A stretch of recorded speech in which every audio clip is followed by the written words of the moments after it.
December 16th, 1944, 5:31 a.m. The woods around Moncha, near the German-Belgian border, lay hushed in the chill of pre-dawn. Snow clung to the pines in jagged silence.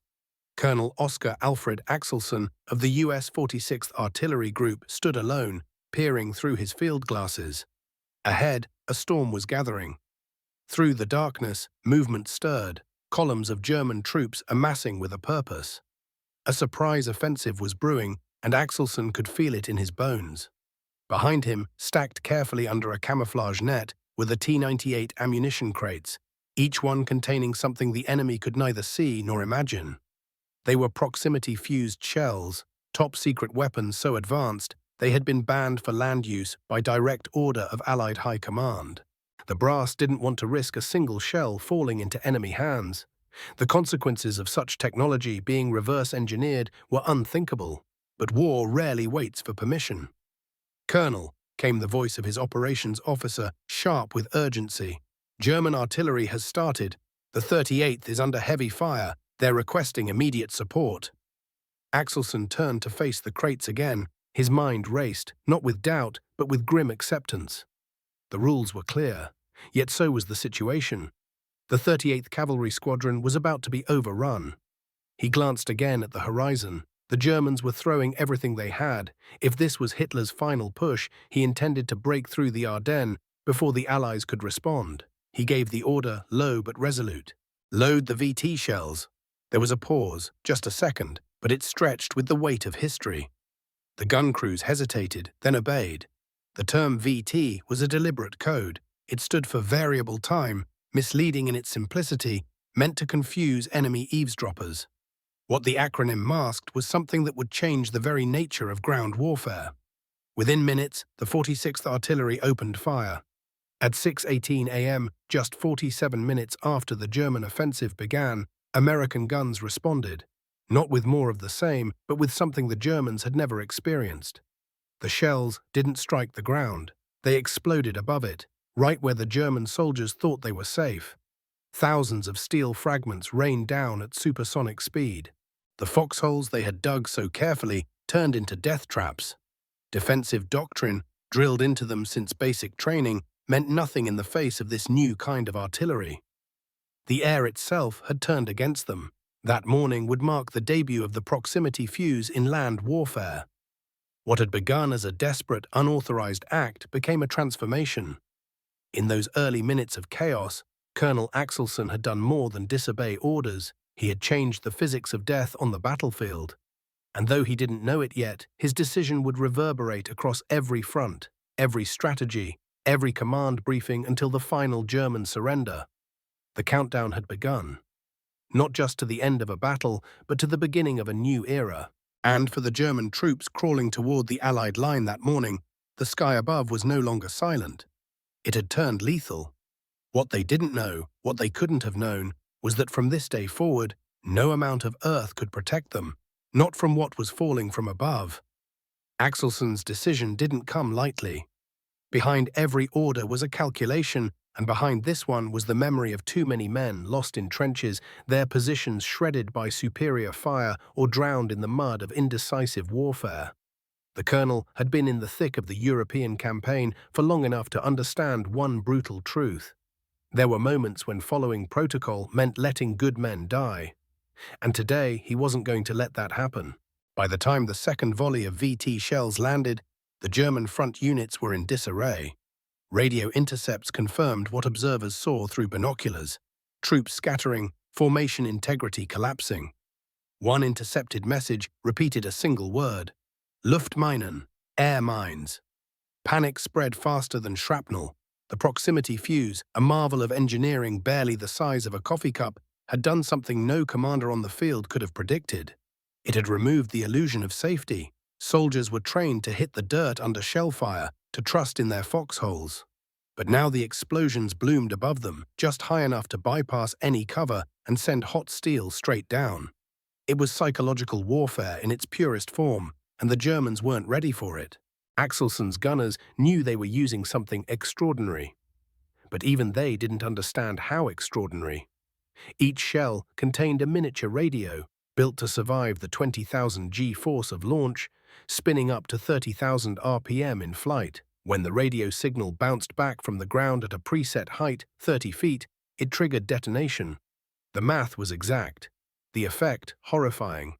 The 38th Cavalry held, barely, and only because those fuses detonated overhead. By mid-morning, Colonel Axelson had submitted a full after-action report, not just to defend his insubordination, but to prove that the new technology worked. It wasn't theory anymore, it was reality. 3 days later, General Eisenhower lifted the restriction on land use. The fuse was no longer a secret to keep. It was a weapon to unleash. Yet by then the German offensive, what they called Operation Watch on the Rhine, and what the world would come to call the Battle of the Bulge, was already suffering from the first wave of airburst artillery. Units advancing through the dense forests near Krinkel and Malmedy walked straight into VT saturation fire. The snow turned red. In one after-action report, a US observer wrote, "They stepped over their own dead to continue the assault." But many didn't continue. Some simply surrendered. Others froze, motionless under the trees, unwilling to move forward, unable to retreat. Captured German officers described the confusion. "We thought it was new anti-aircraft fire," one said. "But the shells were aimed at the ground." Another muttered, "The sky is broken."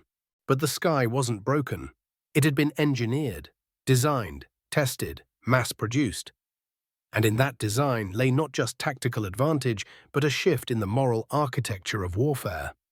Because for the first time in modern combat, death didn't need to find you. It already knew where you'd be. All it needed was altitude and timing. As dusk fell on December 16th, Colonel Axelson stood quietly near his command tent, listening to the radio. His men had held, the line was intact, but he knew this was just the beginning.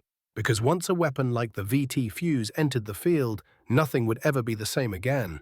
And the men who survived that day would carry its echo forever, etched not in their memories alone, but in the very ground that failed to protect them.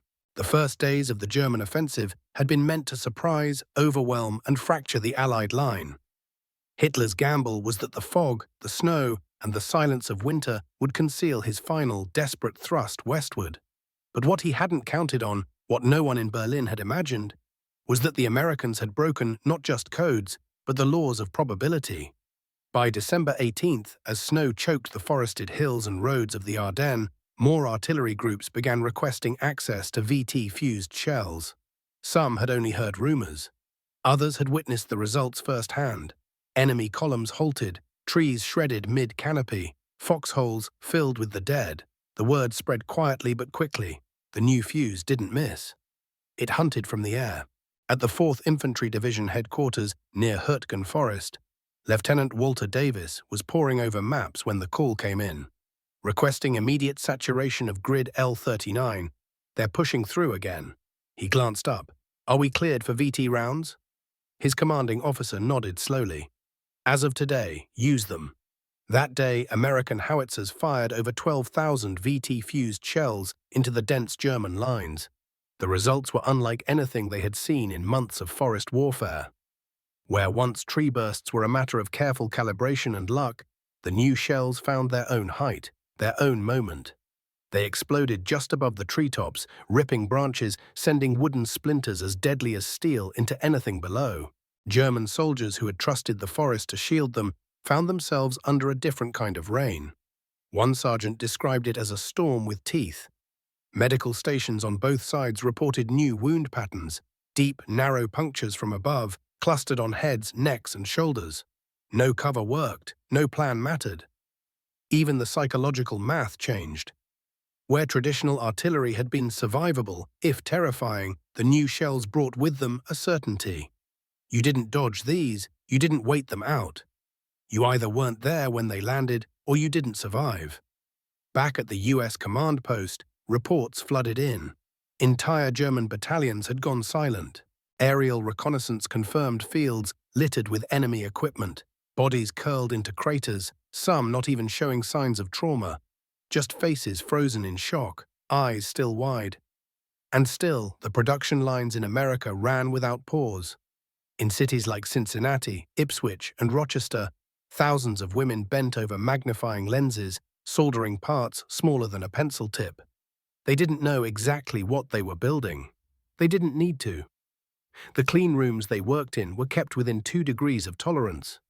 Errors smaller than a human hair meant rejection. But when those components worked, when they fired, they rewrote the rules of survival on the battlefield. By December 19th, Eisenhower formally requested the lifting of all restrictions. 2 days later, the order came through. Use VT fuses wherever necessary. Every front, every theater. But in that authorization was a hidden truth. This wasn't just about the Germans anymore. It was about momentum, morale, dominance. The Allies weren't just holding back an offensive. They were seizing the future. Colonel Axelson, now hailed as both reckless and visionary, remained quiet through the accolades. He had made a choice in the dark, before the first shell flew, and now as the sun set over the frozen battlefield once again, he understood what had truly changed. The earth, once the soldiers' final sanctuary, had been stripped of its power. The sky had claimed it, and it would never give it back. It wasn't long before the German high command began to sense something was terribly wrong. Reports filtered in from the front lines, unusually high casualties from artillery strikes, entire platoons wiped out in seconds, foxholes no longer providing protection. At first, they dismissed it as exaggeration. Then came the fragments. Scouting units recovered strange metal pieces from shell craters, scored and twisted in patterns that defied normal explosive residue. Their engineers studied them with narrowed eyes. Something was different, something impossible. In October of that year, weeks before the Battle of the Bulge, German Generalfeldmarschall Albert Kesselring had already warned Berlin of rising Luftwaffe losses from Allied anti-aircraft fire. He had noted odd detonation patterns, unusual blast timing, and fragments that suggested mid-air explosions. His recommendation was clear: investigate proximity-triggered weapons.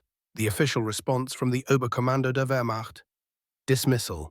Such battlefield detonation mechanisms are technically unfeasible under current physics, and yet their soldiers were dying under a sky that proved otherwise.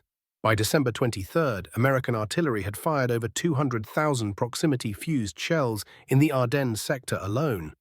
Intelligence estimates placed German casualties from VT rounds near 2,000 in just one pocket of the front. In Malmedy, SS divisions found themselves stalled, not by tanks, but by the rain of invisible death from above. Prisoners taken during this period spoke in haunted tones. Some believed the Americans had summoned a new kind of mine, one that floated in the air. Others, more shaken, said the Americans had machines that could see them from the sky and strike with perfect timing. One German lieutenant, a veteran of both the Eastern and Western fronts, said flatly, "Our doctrine has failed. Our bunkers are useless." The true genius of the proximity fuse lay in its simplicity of concept and difficulty of execution.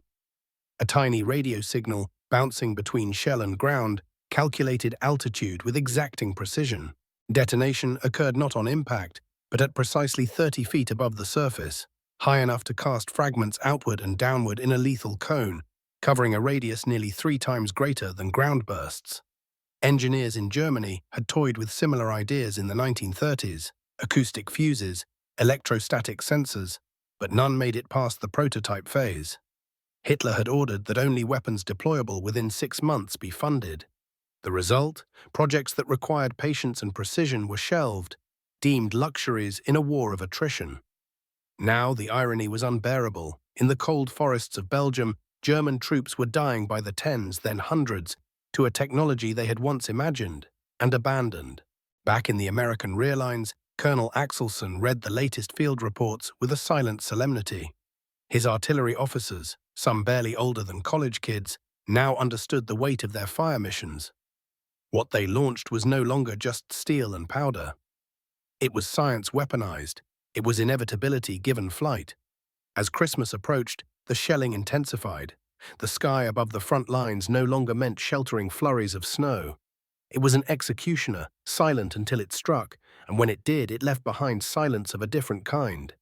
For the first time, German command knew they were facing something outside their doctrine, beyond their design. But by the time they realized what it was already too late. Because by the time you heard the VT shell, it had already done its job. And no one, no matter how brave, could dig deep enough to escape what was coming. On December 25, 1944, as most of Europe lay buried under ice and smoke, General George S. Patton stood beside a forward command post near Echternach. Snow clung to his greatcoat. His breath formed short clouds in the frigid air. He had just received the casualty report, 700 confirmed enemy dead in a single engagement, all from artillery strikes using the new fuses. He lowered the paper slowly and turned to his aide.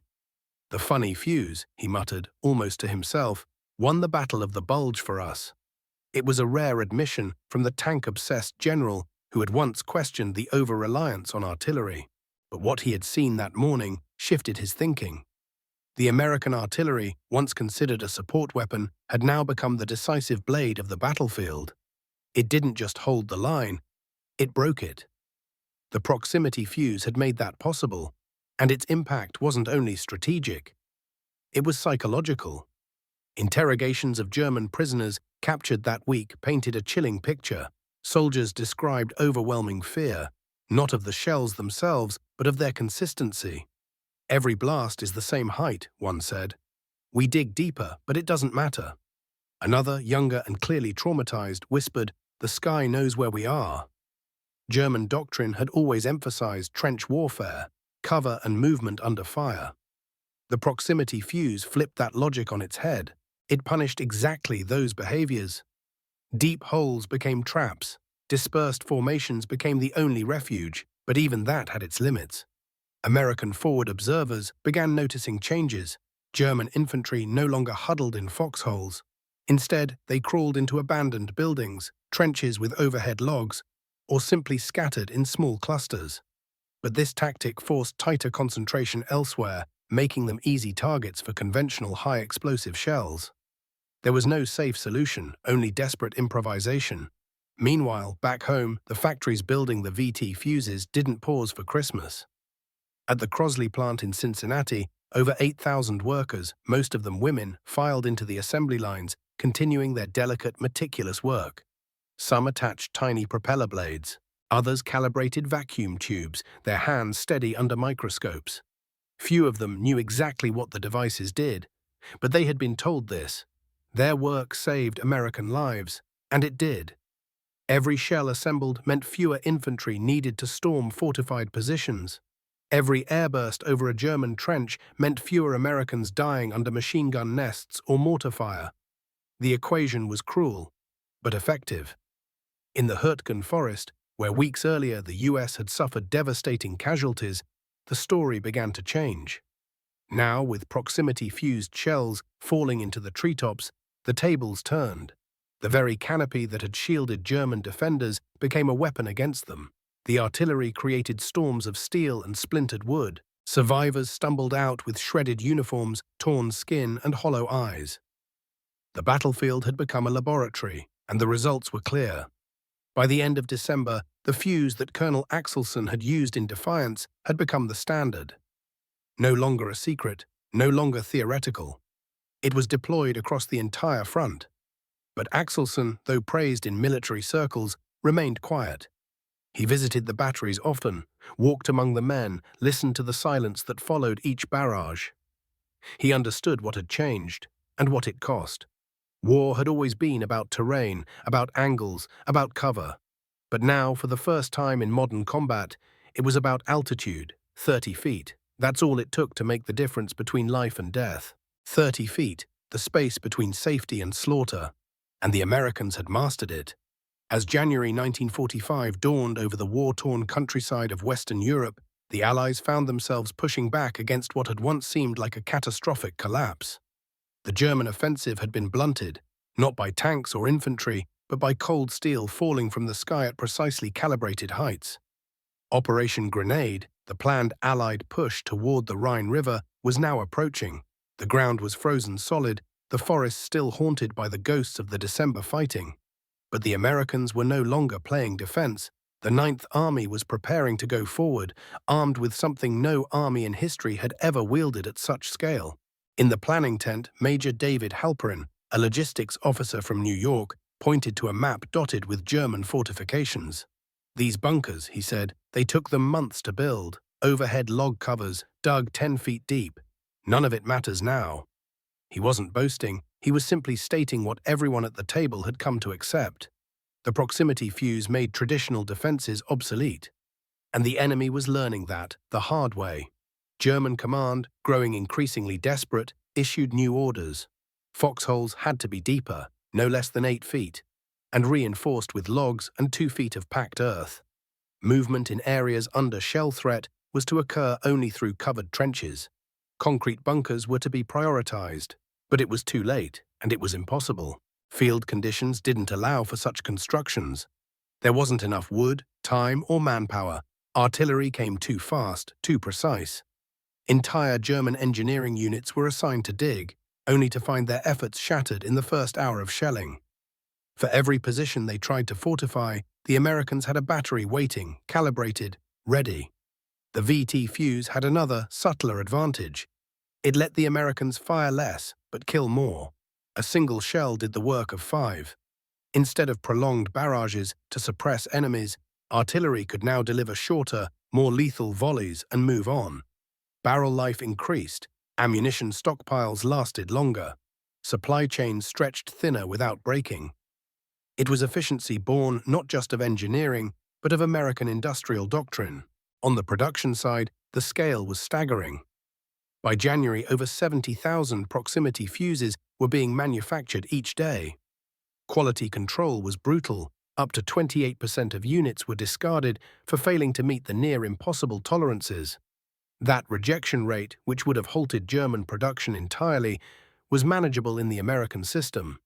Because the volume was so vast, they could afford to destroy more than their enemies could ever build. One Crosley plant alone used more electricity than some German cities. At Sylvania's factory in Massachusetts, over 9,000 women worked under sterile conditions, assembling vacuum tubes smaller than a matchstick, soldering wires thinner than a hair. They did not wear uniforms. They wore smocks, gloves, and magnifying lenses. Their war was fought in decimals, in precision. Their battlefield was clean and white, and humming with fluorescent light. And every time a shell detonated at exactly 30 feet over a German machine gun nest, their hands were in that explosion. What was once considered science fiction had become standard issue. And in the villages and forests of Western Germany, where Wehrmacht soldiers still clung to fading dreams of victory, the realization was setting in. The Americans had broken the old rules. There was no longer a place to hide. February 23, 1945. The wind sliced across the plains of Western Germany as Operation Grenade roared to life. The Ninth Army surged forward, crossing the Roer River under a blanket of coordinated artillery fire. But this wasn't just any barrage. It was methodical, modern, and terrifyingly precise, guided by science, executed by machines, and delivered by fuses that knew when and where to kill. In the opening week of the offensive, hundreds of thousands of proximity-fused shells rained down on German positions. American gunners no longer fired blindly or hoped for suppression. They calculated, they calibrated, and when they fired, they shattered. German field reports from that week, later captured and translated, painted a scene of chaos. Units dug into reinforced trenches found themselves buried beneath showers of supersonic fragments. Communications between forward posts disintegrated. Medical stations overflowed. One Wehrmacht commander simply wrote, "Our cover is no longer cover, our shelters are death." Back at headquarters, American analysts confirmed the impact. Artillery observers recorded a sharp decline in enemy counterattacks. Interrogated prisoners described units halting mid-advance, some refusing to leave cover, others breaking ranks entirely. One lieutenant confessed, "We were ordered to charge, we waited." And then the sky exploded. The proximity fuse had turned nature itself into a weapon. Trees, once allies to the hidden and the entrenched, became shrapnel delivery systems. Open fields, once covered in snowdrifts, were scoured bare of life. The very terrain betrayed its defenders. In response, the German High Command issued increasingly desperate construction mandates. Every position had to have overhead protection, logs, concrete, anything. Movement was to be restricted to night. Trenches were to be camouflaged with steel and snow. But the orders were fantasies. The materials didn't exist. The labor didn't exist. The time didn't exist. Meanwhile, American industry continued its relentless pace. Over 100 US companies fed the proximity fuse supply chain. Copper was mined in Montana, silver drawn from federal reserves, plastics developed in labs that hadn't existed 5 years prior. Clean rooms operated around the clock. Engineers revised circuit tolerances daily, improving yield, increasing reliability. Crosley, RCA, Sylvania, Kodak, McQuay, Norris. Their output wasn't just production, it was momentum. And that momentum was now rolling over Germany. In cities like Cologne and Kassel, German artillery crews, once feared for their precision, found themselves outgunned and outmaneuvered. Shells from American guns exploded overhead before they could even return fire. And those who survived the first barrage often couldn't survive the second. The story repeated across the front, in Weissweiler, in Jülich, in the Rhineland. The math of warfare had changed. But the American soldiers on the ground didn't speak in terms of vectors and fragmentation cones. They talked about how quickly the shelling ended a firefight, about how their buddies made it through towns that would have been meat grinders months ago, about how, for the first time, they believed they might actually make it home.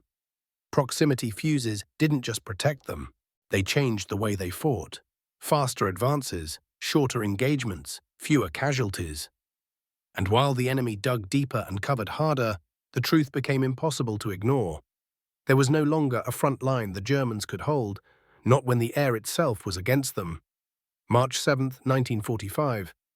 The Ludendorff Bridge at Remagen, one of the last intact crossings over the Rhine River, and a gateway into the heart of Germany.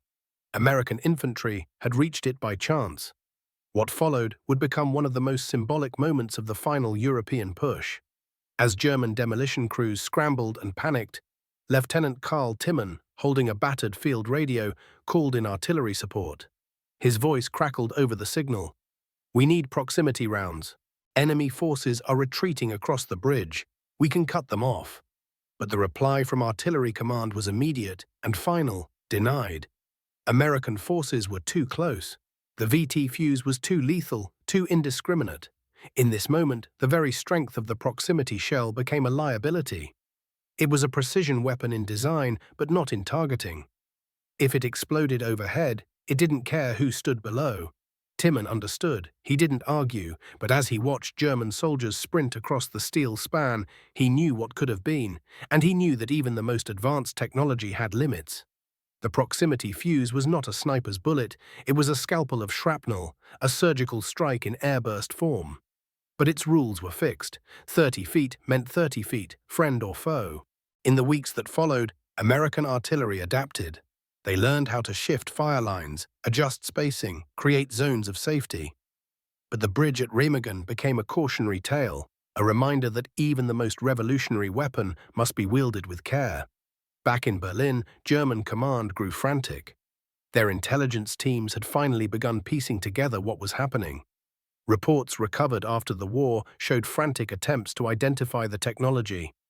Altitude-triggered fusing suspected. Fragmentation patterns indicate airburst detonation. Recommend countermeasure development. But no countermeasures came, not because they didn't try, but because the technology wasn't just advanced, it was years ahead. German engineers, brilliant as they were, couldn't bridge the gap. They lacked the materials, the infrastructure, the time. By early 1945, German shell production had devolved into desperation. Quality control dropped below 60%. Sabotage from forced labor inside munitions plants further degraded reliability. In some sectors, 1 in 3 shells failed to detonate. Meanwhile, American shells, each one packed with a miniature radio station, each one hardened to survive launch forces that would liquefy human tissue, boasted over 94% reliability. And they were fired by the millions. Colonel Axelson, now operating farther east with the 46th Artillery Group, had grown used to seeing the effects. But he never grew numb. Each crater, each silent battlefield, reminded him of the cost. Not just to the enemy, but to history. He read reports from captured officers who admitted they no longer trusted their training. The old rules of cover, of terrain, of timing, all had failed. One even said, "It was like fighting a ghost. We could hear the shells but never see where they would fall. and when they did, nothing survived. As March wore on, the Rhine crossings increased. The German army, once so sure of its tactical doctrine, now moved in fragments. Battalions operated in pairs or trios. Orders changed daily. Commanders rotated out in weeks. The Wehrmacht wasn't just losing a war. It was unraveling, and every shell that burst at 30 feet pulled another thread loose. Victory wasn't just a matter of firepower anymore, it was about time, and America had already moved ahead. By late March 1945, events in Europe were entering their final stages. As Allied forces progressed, the strategic situation evolved. One of the last major engagements involving the large-scale use of proximity fuse technology occurred during the final movements into the Ruhr industrial region. A significant number of German troops were positioned in this area, which had once been a major center of production. American units demonstrated a high level of coordination in their artillery operations, a capability that had advanced considerably over the previous year.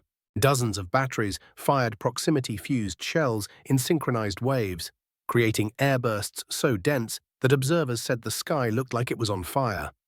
The Germans tried to disperse, they tried to dig, but every tactic failed. Every trick they had once relied upon was nullified.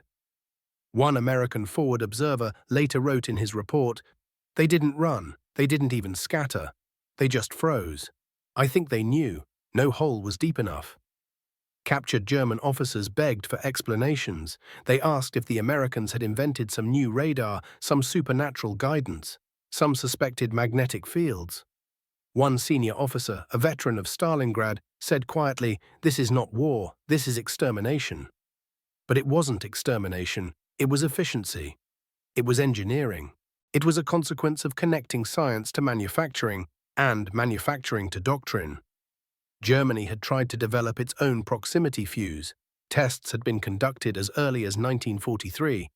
But without the raw materials, the clean rooms, or the specialized workforce, they couldn't even begin to scale. The few prototypes they managed to fire were fragile, inconsistent, and often destroyed in the barrel.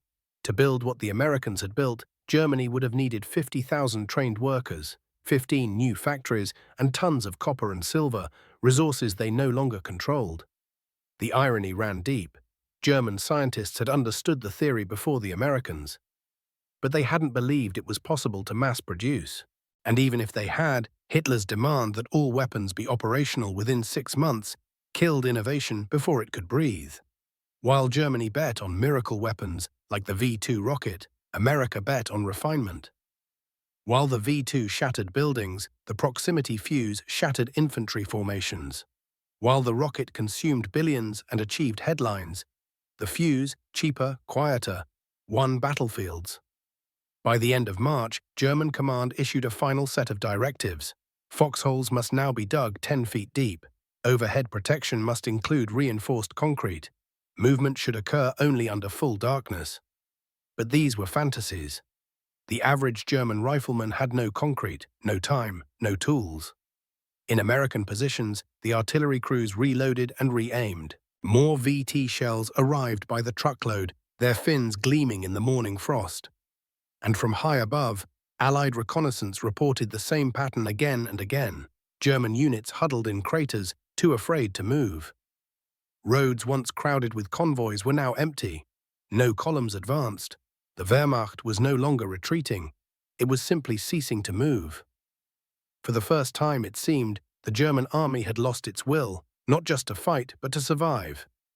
Not because of morale, not because of politics, but because the air itself had turned against them. And there was no defense against that. April 1945. The collapse was everywhere. German cities lay in ruin. Railways twisted like broken spines. Communications fell silent. From the Baltic to Bavaria, Allied forces advanced through a nation that no longer recognized itself. In the ruins of a once proud military machine, fragments of a final report circulated among German high command. Dated May 7th, just a day before surrender, the document was brief but devastating in its honesty. American artillery, employing proximity detonation, has inflicted casualties exceeding all other weapon systems combined since December 1944. Countermeasures have proven ineffective. recommend immediate cessation of hostilities to preserve remaining forces. It was an extraordinary admission, not just of defeat, but of the cause. The fuse, not the tank or the plane or even the atomic threat, had become the symbol of Allied superiority. And it wasn't just about destruction. It was about what the fuse represented. Each shell that detonated at 30 feet was a whisper of everything Germany had underestimated: the resilience of democracy, the ingenuity of American science, the overwhelming force of industrial coordination. Germany had believed in discipline, in command, in hierarchy. America had believed in scale, in collaboration, in possibility. The difference was now carved into the landscape of Europe. After the surrender, Allied intelligence teams swept through former German research facilities, hoping to find answers. What they discovered was telling. German scientists had indeed made significant theoretical progress on proximity fuses. On paper, drawings, formulas, even prototype components existed. But nothing had been produced at scale. The factories weren't there. The clean rooms weren't there. The workforce had never been trained. They found crates filled with unexploded American VT shells, captured during the early days of the bulge. But the German engineers hadn't understood what they were looking at. One team had concluded the internal components were radar reflectors. Another had assumed the fuse was an anti-aircraft timer, nothing more. They hadn't believed such electronics could survive the forces of launch. They were wrong. Back in the United States, as victory celebrations began, the factories that had birthed the proximity fuse ran at reduced but steady pace. Engineers were already adapting its principles for future use. The cleanroom techniques pioneered for fuse assembly would become the basis for semiconductor manufacturing. The vacuum tubes, once marvels of miniaturization, would pave the way for transistors and microchips. The legacy of the fuse would not end in the forests of Europe.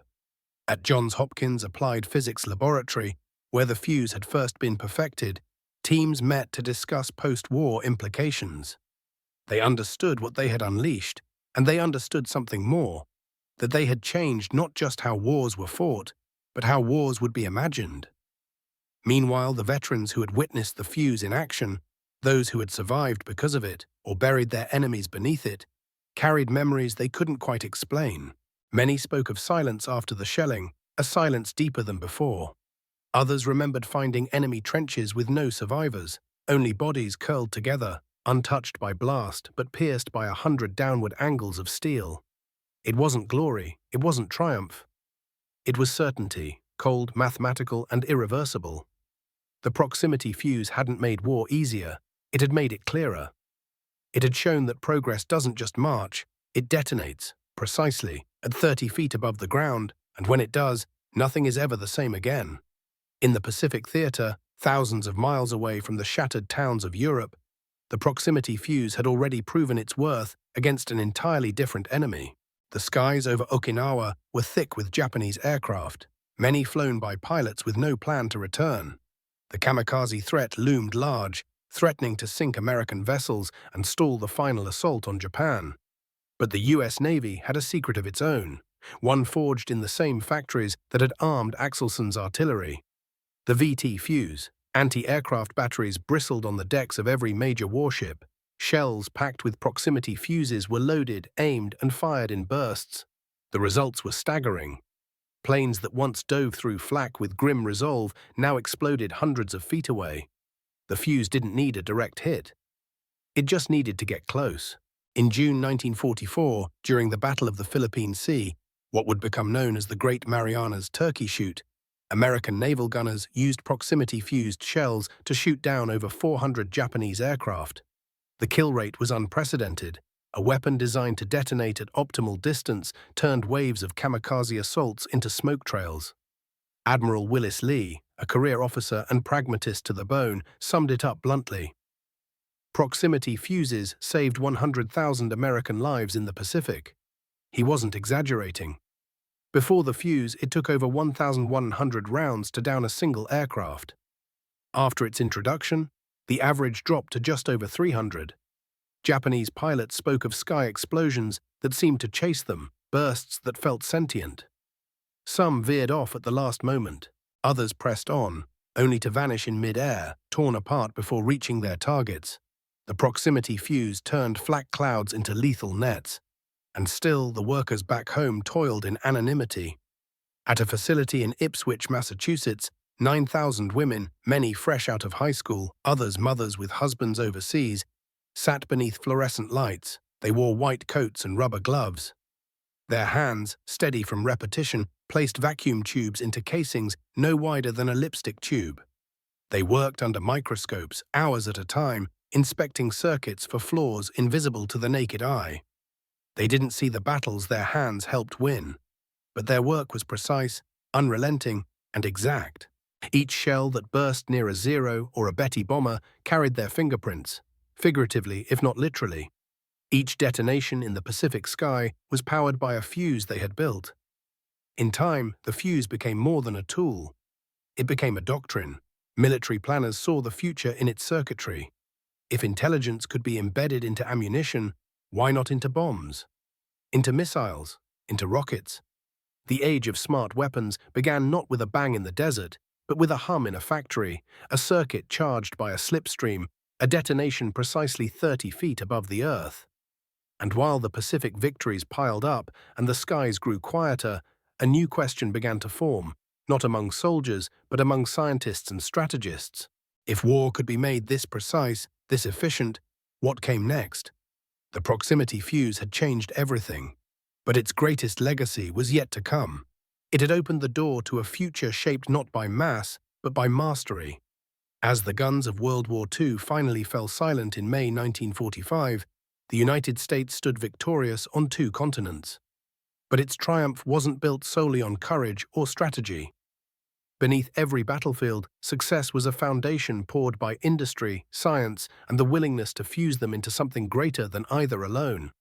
Among the tools that made that possible, the proximity fuse stood out, not just as a weapon, but as a symbol.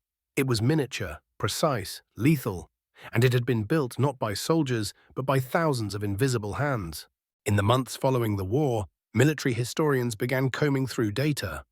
They tallied aircraft kills, infantry losses, and the explosive efficiency of proximity-fused artillery. The statistics were overwhelming. In naval engagements, VT fuses accounted for over half of all downed enemy planes, despite making up only a quarter of the ammunition fired. On land, their effectiveness against entrenched forces had been 3 to 10 times greater than conventional shells. But the real impact was psychological. Allied troops, once wary of prolonged shell exchanges, now advanced with confidence. They knew that enemy foxholes wouldn't survive, that defensive lines could be broken not in hours, but in minutes, that the enemy couldn't hide from the sky. For German soldiers, the opposite was true.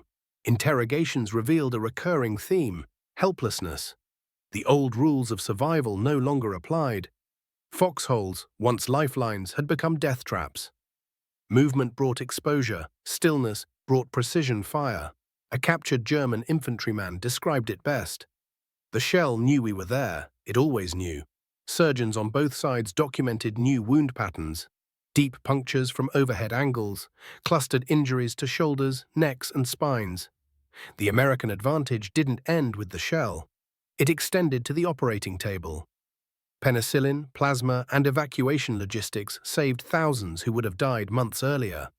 The fusion of technology wasn't just in killing, it was in healing too. Even as war ended, the production lines that had birthed the proximity fuse didn't shut down entirely. The techniques they pioneered, clean room assembly, microscopic tolerances, mass production of delicate electronics, became the bedrock of the American post-war boom. The transistor, the microchip, the modern computer, all bore the fingerprints of VT fuse innovation. At Johns Hopkins, the scientists who had once pored over oscillator frequencies now turned to peacetime research. But they never forgot what they had built, and they never stopped wondering where it would lead, because the proximity fuse had done something remarkable. It had turned an artillery shell into a system. It had put decision-making into ammunition, and once that line had been crossed, there was no going back. Commanders in Korea would later ask for airburst shells by default. Vietnam would see their descendants in action, and by the 21st century, missiles would identify targets with sensors that traced their lineage back to the fuse that first hummed in the Ardennes. But in 1945, none of that was known. Only this was. In 30 feet of space, measured by tiny radios, the future had arrived. And for every soldier who had lived because of it, or died beneath it, that distance would mark a turning point not just in battle, but in history. The war had ended, but the world it left behind had been changed forever. And the fuse had lit more than a battlefield. It had ignited a new age. In the years that followed the war, the proximity fuse became a case study, pored over in universities, war colleges, and corporate boardrooms. Not for its destruction, but for what it represented: the extraordinary potential of integration, of government, academia, and industry moving with shared purpose. The story began in urgency. British scientists had the theory, American engineers had the factories, Johns Hopkins had the brains, Crosley had the hands. None of them, alone, could have succeeded. But together, they did something unprecedented. In under 3 years, they took a fragile concept and turned it into 22 million combat-ready devices. They didn't just build a better weapon, they built a better system. At the heart of it all was a simple idea: precision kills more efficiently than power, and precision could now be mass-produced. The women who assembled the fuses didn't wear uniforms or carry rifles, but they contributed to victory as surely as anyone who stormed a beach. They worked in silence, under glass, piecing together electronics that would travel across oceans and land in forests they'd never see. Their work was anonymous, their contribution was not. The proximity fuse didn't win the war alone, but it shortened it. It saved lives, and it changed how war would be fought forever. Germany had misunderstood America. They saw its democracy as messy, its culture as indulgent, its industry as unfocused. But what they missed, what they fatally miscalculated, was that American chaos was not weakness. It was energy, it was capacity. It was potential, waiting to be focused. And when it came together in the form of the VT fuse, it created something totalitarian systems couldn't match. Innovation at scale. Not because of fear, but because of freedom. When the war ended, German scientists studied captured VT fuses with awe. Some admitted they'd never seen vacuum tubes so small or circuit assemblies so durable. Others noted how every component seemed designed not just to work, but to be built by the thousands every day. It wasn't just a miracle of engineering, it was a triumph of manufacturing. The Soviets, receiving limited fuse samples through Lend-Lease, tried to copy them. It took them nearly 7 years. Even then, their quality was never as consistent. Why? Because the fuse wasn't just a thing. It was a process, a culture, a system that valued tolerance, cleanliness, collaboration, and relentless improvement. The proximity fuse taught the world a hard lesson. Technological superiority isn't just about having smart people. It's about connecting them to power, to purpose, and to production. By the 1950s, its legacy was visible everywhere. In satellites, in missiles, in the early computers of IBM. The principles developed in haste for war now powered a peacetime revolution.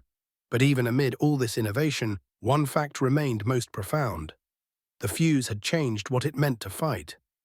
No longer could a soldier dig and wait. No longer could armies rely on walls of earth or stone. The air had become the battlefield, the sky the new angle of attack. And in that air, just 30 feet above the ground, hung the future, buzzing quietly, invisible until it struck. Not by accident, not by luck, but because someone had built it that way. And because an entire nation had believed it could. By the spring of 1945, every German soldier who faced the front lines had learned to fear one thing above all else: silence. Because silence meant artillery was coming. And if it was American artillery, it often meant proximity-fused shells, deadly, accurate, executed, and relentless. The old instincts, the time-tested reflexes drilled into troops for generations, drop, dig, hide, had all failed. Foxholes, once the last refuge of a hunted man, had become tombs. Overhead cover helped little. Steel could be bent, wood could be shattered, earth could be turned inside out. In 30 feet of space, measured by electronics smaller than a child's toy, the idea of safety had been erased. And that was the true weapon, not just the physical fragmentation of bodies, but the mental fragmentation of certainty. For the first time in modern combat, the laws of warfare had shifted not because of a bigger gun or a faster tank, but because of a microcircuit, because of an idea turned into a process, turned into a weapon, turned into a reality. General Patton, famously skeptical of new gadgets and soft science, Ishan became a convert. His Third Army's own reports praised the fuse for increasing operational speed. "We can now move faster," one division commander wrote. "We do not have to wait for long bombardments. The shells hit and the enemy is gone." Infantrymen noticed it too. They described feeling safer, not because the danger was gone, but because they now had control. Fire missions were shorter, more precise. Battles that once stretched over days collapsed into hours. The fog of war lifted, if only briefly, under the light of scientific precision. And in that clarity came something new: belief. Not in the shell, but in the system that built it, in the country that made it, in the strangers thousands of miles away, engineers, machinists, women hunched over soldering irons, who had given them this tool, this shield. The proximity fuse didn't just kill the enemy, it saved Americans. It spared them from assaults that never materialized. It destroyed snipers who never fired. It cleared hills that no longer needed to be stormed. And in doing so, it gave the Allies not just an edge, but a foundation. A way forward. As Germany surrendered and the Pacific cooled, the fuse faded into the background of history, overshadowed by mushroom clouds and peace treaties. But for those who had been there, for the ones who heard its hum in the silence before the blasts, it remained unforgettable. It was the sound of war becoming something else. Not brute force, not raw numbers, but calculation, coordination, mastery, a prelude to the future. And in that future, the lessons of the fuse would echo again and again, in smart bombs, in drones, in guided systems that still trace their lineage back to those first circuits fired in Belgium. 30 feet, that was all it took to redraw the battlefield. And as the last shells were fired, and the last foxholes filled with spring rain instead of steel, those who had survived understood something permanent. The war was ending, but the world had already changed. Because now the sky could think. It is easy to reduce war to numbers, divisions moved, shells fired, cities captured. But beneath those metrics lies something deeper. Human lives, human choices, human costs. And no weapon, no matter how precise, is immune to that weight. The proximity fuse was a marvel of science. It was also a weapon of devastating efficiency.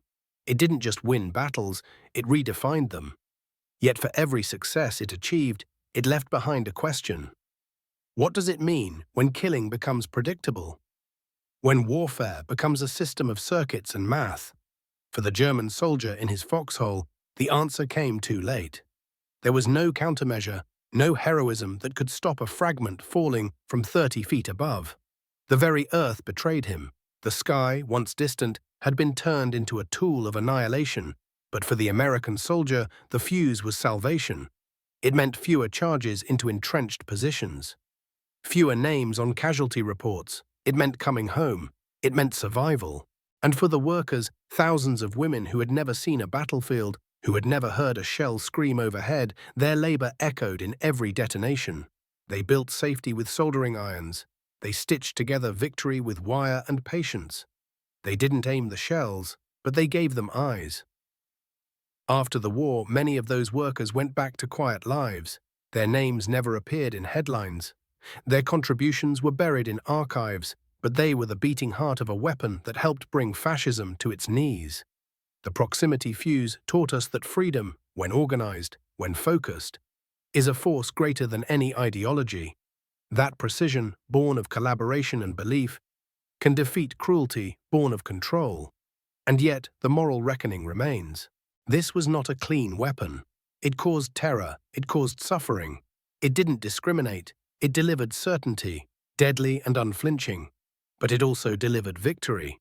And perhaps that's the paradox we must live with, that sometimes the most humane path through war is the one that ends it fastest, with the fewest lives lost, even if the means are ruthless. In the quiet after battle, as soldiers returned home, as factories dimmed their lights, the legacy of the proximity fuse lived on. Not in the devices themselves, but in what they proved possible.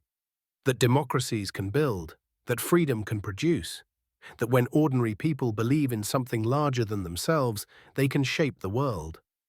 At 30 feet above ground, democracy spoke in fragments, not to destroy but to survive, to endure, to overcome. And that's the story that remains, the story of a fuse that changed war and reminded us what kind of world we must fight for.